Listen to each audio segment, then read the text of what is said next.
بسم اللہ الرحمن الرحیم۔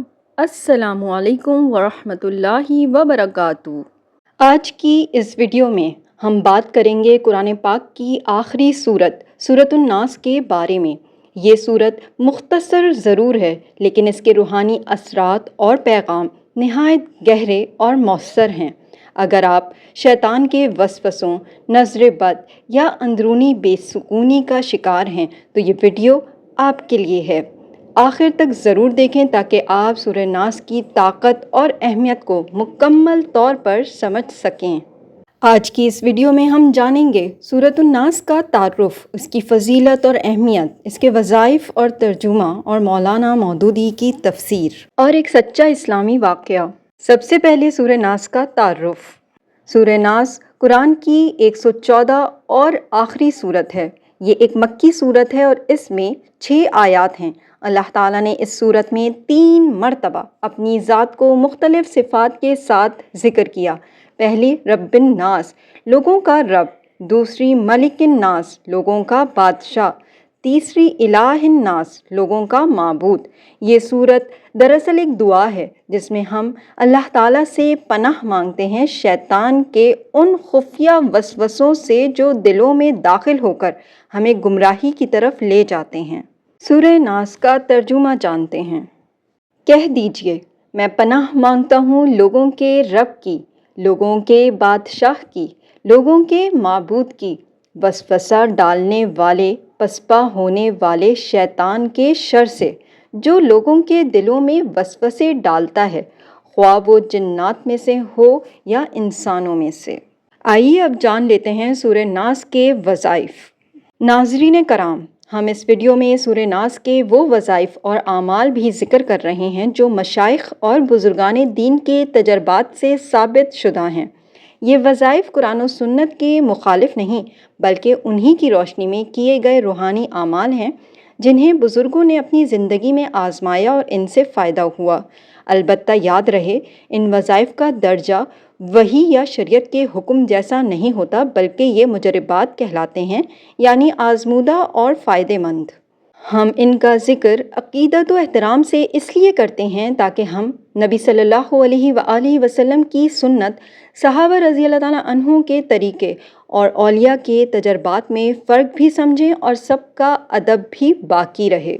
وسوسوں سے حفاظت کے لیے تفسیر ابن کثیر کتاب میں امام حافظ ابن کثیر رحمہ اللہ نے بیان کیا، سورہ ناس شیطان کے وسوسوں سے حفاظت کی سب سے جامع دعا ہے۔ نبی کریم صلی اللہ علیہ وآلہ وسلم اس کا کثرت سے ورد فرمایا کرتے تھے۔ نظر بد، جادو اور خبیث ارواح کے لیے الوظائف الکبریٰ میں امام عبد الوہاب شرعی رحمہ اللہ نے بیان کیا ہے، جو شخص روزانہ سورہ ناس کو 7 مرتبہ پڑھ کر اپنے اوپر دم کرے وہ نظر بد، جادو اور خبیث ارواح کے اثرات سے محفوظ رہتا ہے۔ دل کی حفاظت کے لیے قوت القلوب میں حضرت ابو طالب مکی رحمہ اللہ نے بیان کیا، سورہ ناس وسوسوں کا علاج ہے اور جو اسے دل سے پڑھے اللہ اس کے دل کو شیطانی فریب سے محفوظ کر دیتا ہے۔ باطنی صفات میں قوت کے لیے کشف المحجوب میں حضرت علی بن عثمان حجویری رحمہ اللہ فرماتے ہیں، سورۃ الناس دل کی صفائی کے لیے خاص ذکر ہے، جو اس کا ورد کرتا ہے وہ باطنی صفات میں قوت پاتا ہے۔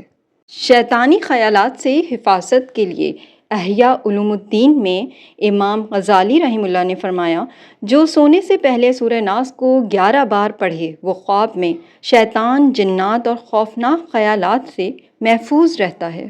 شیخ عبد القادر جیلانی رحمہ اللہ کا مجرب وظیفہ۔ حضرت شیخ عبد القادر جیلانی رحمہ اللہ فرماتے ہیں، جو شخص سورہ ناس کو اخلاص نیت کے ساتھ روزانہ 7 مرتبہ صبح و شام پڑھے وہ جنات، وسوسوں اور خفیہ دشمنوں کے شر سے محفوظ رہے گا۔ یہ عمل شیطانی چالوں اور ذہنی خلفشار کو ختم کرنے کے لیے بہت مؤثر ہے۔ حضرت داتا گنج بخش رحمہ اللہ کی تعلیم، وہ فرماتے ہیں، سورہ ناس باطنی طہارت کا ذریعہ ہے، اسے روزانہ بعد نماز فجر اور بعد نماز عشاء 3 مرتبہ پڑھ کر اپنے دل پر ہاتھ رکھو، اللہ وسوسوں کو مٹا دے گا۔ یہ عمل دل و دماغ کو صاف اور روح کو سکون بخشتا ہے۔ وظیفہ برائے نظر بد مجرب اولیاء کا عمل۔ حضرت خواجہ نظام الدین اولیاء رحمہ اللہ کے مریدین میں یہ عمل رائج رہا۔ سورہ فلق اور سورہ ناس دونوں صورتیں 3 مرتبہ پڑھ کر بچوں یا متاثرہ فرد پر دم کریں۔ اس عمل کو 21 دن تک مسلسل کریں۔ انشاءاللہ نظر بد اور جادو سے مکمل حفاظت حاصل ہوگی۔ تمام وظائف اللہ کی رضا، تحفظ ایمان اور روحانی سکون کے لیے کیے جائیں۔ وسوسے، ذہنی الجھن یا دشمنوں کے خفیہ شر سے حفاظت کے لیے یہ وظائف بزرگان دین کے مجربات سے ثابت ہیں، اس لیے یقین، خلوص اور استقامت کے ساتھ کریں۔ آئیے اب سورہ ناس کی تفسیر جانتے ہیں۔ مولانا سید ابو الاعلیٰ مودودی رحمہ اللہ کی تفسیر تفہیم القرآن کی روشنی میں سورہ ناس کی مختصر اور جامع تفسیر پیش کی جا رہی ہے۔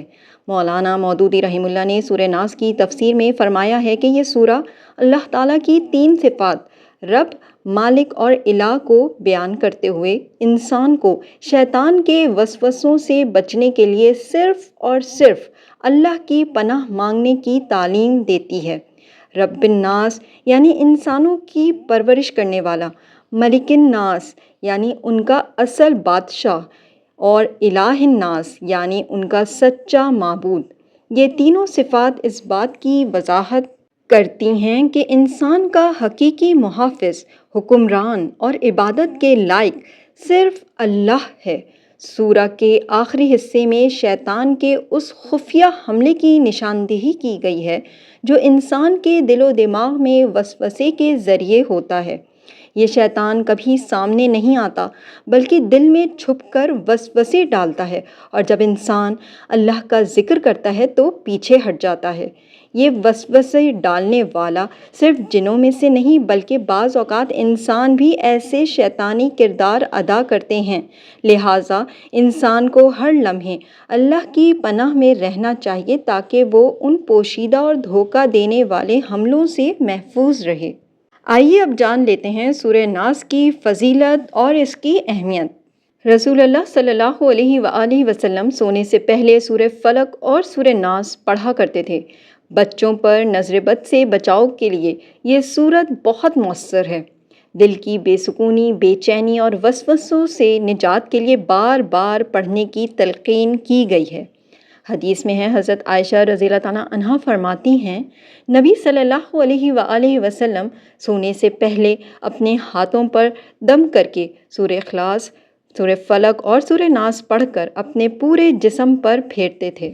سچا اسلامی واقعہ جانتے ہیں۔ سورہ ناس کی فضیلت کو اجاگر کرنے کے لیے ایک دل دہلا دینے والا سچا اسلامی واقعہ یہاں بیان کیا جا رہا ہے جو کئی علماء اور بزرگان دین نے نقل کیا ہے۔ خاص طور پر علامہ ابن جوزی رحمہ اللہ اور امام قرطبی رحمہ اللہ جیسے مفسرین نے اپنی کتابوں میں اس جیسے واقعات کا ذکر کیا ہے۔ اس واقعے میں ہے کہ ایک ماں نے اپنے جنات زدہ بچے کو اللہ کے حکم سے شفا دلوائی۔ کیسے؟ آئیے جانتے ہیں۔ حضرت شیخ عبداللہ بن محمد رحمہ اللہ ایک نیک عالم دین تھے۔ ایک دن ایک عورت اپنے چھوٹے بچے کو لے کر ان کے پاس آئی۔ بچہ شدید بیمار، ڈر اور خوف کی حالت میں تھا۔ وہ رات کو چیخیں مارتا، ماں کو پہچانتا تک نہ تھا۔ بہت علاج کروائے، دوا دی گئی مگر کچھ فائدہ نہ ہوا۔ شیخ عبداللہ رحمہ اللہ نے فرمایا، یہ بچہ جنات کے اثر میں ہے اور شیطان اس کے دل میں وسوسے ڈال رہا ہے۔ اس پر سورہ فلق اور سورہ ناس پڑھ کر دم کرو۔ خاص طور پر سورہ ناس کو 7 دن میں 3 بار دم کرو۔ اس ماں نے ایسا ہی کیا۔ روزانہ فجر، عصر اور سونے سے پہلے سورہ فلق اور سورہ ناس پڑھ کر بچے پر دم کرتی۔ پہلے دن بچہ قدرے بہتر ہوا، 3 دن میں سکون سے سونا شروع کیا اور 7ویں دن مکمل طور پر ٹھیک ہو گیا۔ نہ کوئی چیخ، نہ ڈر، نہ خوف۔ نتیجہ یہ کہ یہ واقعہ صرف ایک مثال ہے کہ سورہ ناس شیطانی وسوسوں، جناتی اثرات اور نظر بد کے خلاف روحانی ڈھال ہے۔ نبی صلی اللہ علیہ وآلہ وسلم نے بھی بچوں پر ان صورتوں کا دم کرنے کا حکم دیا۔ کیا آپ نے کبھی سوچا کہ دل کے وسوسے آپ کو کیوں ستاتے ہیں؟ اسلامی تعلیمات کے مطابق دل کے وسوسے انسان کی روحانی آزمائش اور شیطان کے حملے کی ایک صورت ہیں۔ شیطان کا بنیادی کام انسان کو اللہ کی یاد سے غافل کرنا، گناہ کی طرف مائل کرنا اور شک و شبہات میں مبتلا کرنا ہے۔ قرآن میں اللہ تعالیٰ نے واضح طور پر فرمایا، سورہ ناس کی آیت 5 اور 6 میں، جو وسوسے ڈالتا ہے لوگوں کے سینوں میں، چاہے وہ جنات میں سے ہو یا انسانوں میں سے۔ یہ وسوسے شیطان کا ہتھیار ہیں اور انسان کے دل اور نیت کو آلودہ کرنے کے لیے استعمال ہوتے ہیں تاکہ وہ بھٹک جائے اور اللہ کی قربت سے دور ہو جائے۔ اللہ تعالیٰ نے کیا ہدایت دی؟ اللہ تعالیٰ نے ہمیں وسوسوں سے بچنے کے لیے قرآن میں 2 اہم طریقے بتائے۔ پہلا یہ کہ اللہ کی پناہ مانگنا۔ سورہ فلق اور سورہ ناس میں اللہ نے ہمیں سکھایا کہ ہم شیطان کے شر سے اللہ کی پناہ میں آ جائیں۔ دوسرا یہ کہ اللہ کا ذکر کرنا۔ حدیث مبارکہ کے مطابق شیطان انسان کے دل میں وسوسے ڈالتا ہے۔ جب انسان اللہ کا ذکر کرتا ہے تو وہ پیچھے ہٹ جاتا ہے۔ دل کو وسوسوں سے محفوظ رکھنے کے طریقے: پہلا، نماز اور قرآن کی تلاوت سے دل کو جلا دینا۔ دوسرا یہ کہ سچے ایمان اور توکل علی اللہ کو مضبوط بنانا۔ تیسرا یہ کہ نیک صحبت اختیار کرنا اور صبح و شام کے اذکار اور سورہ ناس اور سورہ فلق کی تلاوت کرنا۔ ہماری حوصلہ افزائی کے لیے ویڈیو کو لائک کرنا نہ بھولیے۔ مزید اسلامی ویڈیوز کے لیے چینل کو سبسکرائب کیجیے اور بیل آئیکن کو بھی پریس کیجیے تاکہ ہر نئی ویڈیو فوراً آپ تک پہنچے۔ اور اس ویڈیو کو اپنے پیاروں کے ساتھ ضرور شیئر کیجیے تاکہ وہ بھی اس علم سے فائدہ اٹھا سکیں۔ جزاک اللہ۔